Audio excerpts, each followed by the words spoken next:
Hi friends, welcome to Shubee's just my way. நான் இன்றைக்கி வந்து ஜாங்கிரி செய்ய போகிறேன். நீங்கள் என்னோடய சேனல் ஃபஸ்ட் டைம் பார்க்குறீங்க, சப்ஸ்கிரைப் பண்ணிக்கோங்க. கூடவே பெல் பட்டனையும் கிளிக் பண்ணிக்கோங்க. ஜாங்கிரி வந்து நம்ம உளுந்தில் தான் செய்வோம். உளுந்து மாவை அரைச்சி செய்வோம். மைதாவில் செய்கிறது வந்து ஜிலேபி. இதுக்கு நான் ஃபஸ்ட்டு வந்து சுகர் சிரப் வந்து ரெடி பண்ணி வச்சுக்கிறேன். இதுக்கு நான் 1.5 கப் சர்க்கரை வந்து எடுத்திருக்கேன்.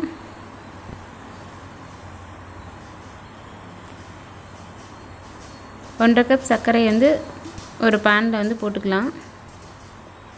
இது மூழ்கிற அளவுக்கு நான் தண்ணி ஊற்றிக்கிறேன்.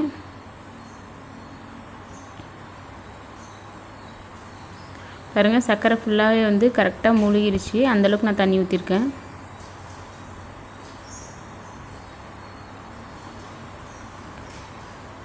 இது வந்து நல்லா மெல்ட் ஆகிட்டு கொதிக்க ஆரம்பிக்கணும். பாருங்கள், ஃபுல்லாக மெல்ட் ஆகி கொதிக்க ஆரம்பிச்சிருச்சு. உருகிடுச்சு சக்கரை ஃபுல்லாக. இந்த ஸ்டேஜில் வந்து நான் வந்து ஒரு 4-5 ஏலக்காயை வந்து தட்டி சேர்த்திக்கிறேன் வாசனைக்காக. கூடவே நான் ஃபுட் கலர் வந்து இந்த ஆரஞ்சு ஃபுட் கலர் வந்து எடுத்திருக்கேன். அதையும் ஒரு பிஞ்ச் வந்து இதில் சேர்த்திக்கிறேன். நல்லா மிக்ஸ் பண்ணி விட்டுடலாம். இது வந்து கம்பி பதமெல்லாம் தேவையில்லை. அப்படியே நீங்கள் கம்பி பதம் பார்க்கணுன்னா அரை கம்பி பதம் இருந்தால் போதும். பிசு தன்மை இருந்தாவே போதும். ரொம்ப திக்காக இருந்துச்சுன்னா ஜாங்கிரி அப்சர்வ் ஆகாது. சுகர் சிரப் வந்து நல்லா நம்ம ஜாங்கிரி உள்ளே ஊறணுன்னா இது வந்து பிசு தன்மையோடு இருந்தாவே போதும். பாருங்கள், அரை கம்பி பதம் நான் வச்சுருக்கேன். இப்போ வந்து நான் வந்து 1 கப் உளுந்து வந்து 4 மணி நேரம் ஊற வச்சுருக்கேன் கழுவிட்டு. நல்லா ஊறிடுச்சு. இந்த டைமில் வந்து தண்ணியெல்லாம் வடிச்சிட்டு நான் வந்து மிக்சியில் தான் அரைக்கிறேன். நீங்கள் கிரைண்டரில் கூட அரைச்சிக்கலாம். எதில் அரைச்சாலுமே மாவு வந்து ரொம்ப திக்காக இருக்கணும். தண்ணி ரொம்ப சேர்த்திடக்கூடாது. நான் வந்து மிக்சி ஜாரில் அரைச்சி காட்டுறேன் பாருங்கள்.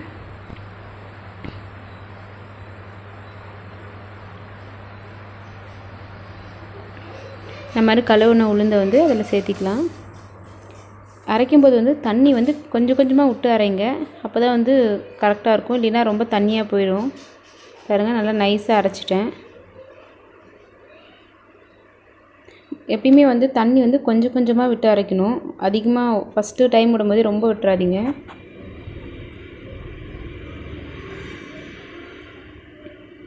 மாவு வந்து அரைச்சி எடுத்துக்கிட்டேன்.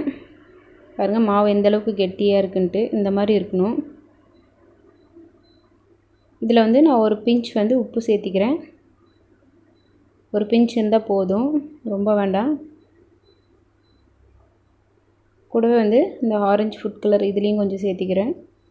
இதுவும் ஒரு பிஞ்ச் இருந்தால் போதும். உங்களுக்கு எந்தளவுக்கு கலர் வேணுமோ அந்தளவுக்கு நீங்கள் சேர்த்திக்கோங்க. இது சேர்த்திட்டு இந்த மாவை வந்து ஒரு விஸ்கோ இல்லை கையில், ரெண்டில் எதுனாலும் சரி, உங்களுக்கு எது உங்களுக்கு ஈஸியாக இருக்கோ அதை வந்து நீங்கள் ஃபாலோ பண்ணிக்கோங்க. நான் விஸ்க் வச்சு மிக்ஸ் பண்ணுறேன். இதை வந்து ஒரு 15 மினிட்ஸ் வந்து நீங்கள் வந்து நல்லா கலக்கணும். அப்போ தான் வந்து மாவு வந்து ரெடி ஆகும் ஜாங்கிரி செய்கிறதுக்கு. கையை வச்சு கூட நீங்கள் கலக்கலாம், அது இன்னும் நல்லாவே வரும். நான் வந்து விஸ்கில் மிக்ஸ் பண்ணுறேன். பாருங்கள், இது வந்து ஒரே டைரெக்ஷனில் வந்து நீங்கள் மிக்ஸ் பண்ணுங்கள். மாற்றி பண்ணக்கூடாது. மாவு வந்து மாறிடும் அதோட பதம். நீங்கள் இந்த மாவை மிக்ஸ் பண்ணுறது தான் ஜாங்கிரி வந்து எந்த அளவுக்கு நல்லா வரும் அப்படின்றது வந்து இருக்குது. அதனால் வந்து கண்டிப்பாக ஒரு 10 to 15 மினிட்ஸ் வந்து கண்டிப்பாக இந்த மாதிரி வந்து நல்லா கலக்கிட்டே இருங்க மாவை. கையில் வச்சு பண்ணிங்கன்னா இன்னுமே நல்லா சீக்கிரமாகவே வரும். ஏன்னா உங்களுக்கு வந்து சப்போஸ் ஹெல்ப்புக்கு வேறு யாரையாவது கூட வீட்டில் வந்து நீங்கள் கூப்பிட்டுக்கலாம் கஷ்டமாக இருந்துச்சுன்னா. ஆனால் கண்டிப்பாக ஒரு 10 to 15 மினிட்ஸ் வந்து இந்த மாதிரி நல்லா மிக்ஸ் பண்ணிகிட்டே இருங்க ஒரே டைரெக்ஷனில். பாருங்கள், நல்லா நான் மிக்ஸ் பண்ணிட்டேன்.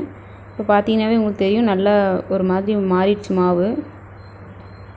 இந்த டைமில் வந்து நம்ம செய்ய ஆரம்பிச்சிடலாம்.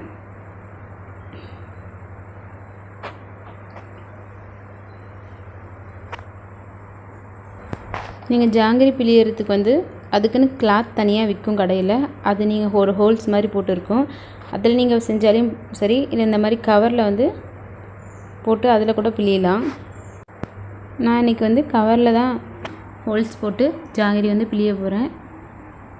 பாருங்கள், இந்த மாதிரி ஒரு க்ளீனாக இருக்கிற ஒரு கவர் வந்து எடுத்துக்கலாம். அதில் வந்து இந்த மாவை வந்து கொஞ்சம் கொஞ்சமாக உள்ளே போட்டுக்கலாம் எடுத்து. இந்த மாதிரி ஒரு கரண்டி இல்லை ஸ்பூன் வச்சு நீங்கள் உள்ளே எடுத்து ஃபுல்லாக ஃபில் பண்ணிக்கோங்க.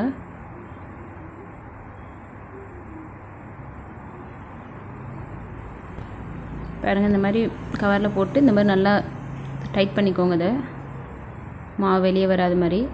இப்போ வந்து நம்ம ஒரு சிசர் வச்சு அந்த மூலையில் வந்து எட்ஜில் வந்து நம்ம சின்னதாக ஹோல்ஸ் மாதிரி போட்டுக்கலாம், கட் பண்ணிக்கலாம். ரொம்ப பெருசாக கட் பண்ணிடாதீங்க.